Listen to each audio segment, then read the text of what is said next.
গতকালই জামিন পেয়েছে বীরভূম জেলার তৃণমূল কংগ্রেস সভাপতি অনুব্রত মণ্ডল। তার জামিনের খুশিতে তৃণমূল কর্মীরা আনন্দে আত্মহারা।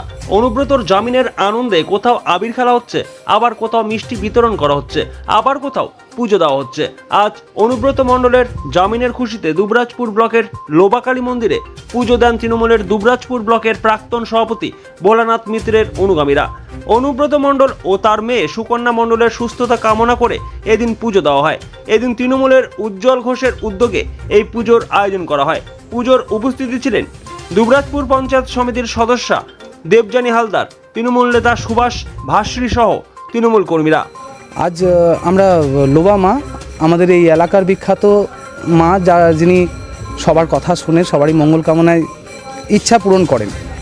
এই জন্য আমরা আজকে আমাদের বীরভূমের অভিভাবক বীরভূমের রূপকার অনুব্রত মণ্ডল এবং ওনার কন্যা সুকন্যা মণ্ডল মানে অনিয়মিতভাবে ওনাকে অন্যায় কেসে ফাঁসিয়ে এতদিন জেলে রাখা হয়েছিল।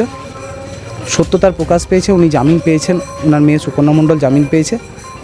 সেই খুশিতে আর ওনার এবং ওনার পারিবারিক সুস্থতা কামনা করে আজকে আমরা মায়ের কাছে পুজো নিবেদন করলাম। দেখুন, একটা স্বাভাবিক ব্যাপার, ঘরের গার্জেন ঘর ছেড়ে যখন থাকে, পরিবারের বাকি সদস্যদের যা অবস্থা হয় আমরা সেই অবস্থায় ছিলাম। আমরা ওনাকে আমাদের অভিভাবক মেনেই চলি। তো আমাদের অভিভাবক আমাদের বাইরে ছিলেন, আমাদের মাথার উপর ছাতা ছিল না। উনি জামিন পাওয়ায় আমরা আমার মাথার উপর ছাতা পেয়েছি, আমাদের মাথার উপর ছাওয়া খুঁজে পেয়েছি।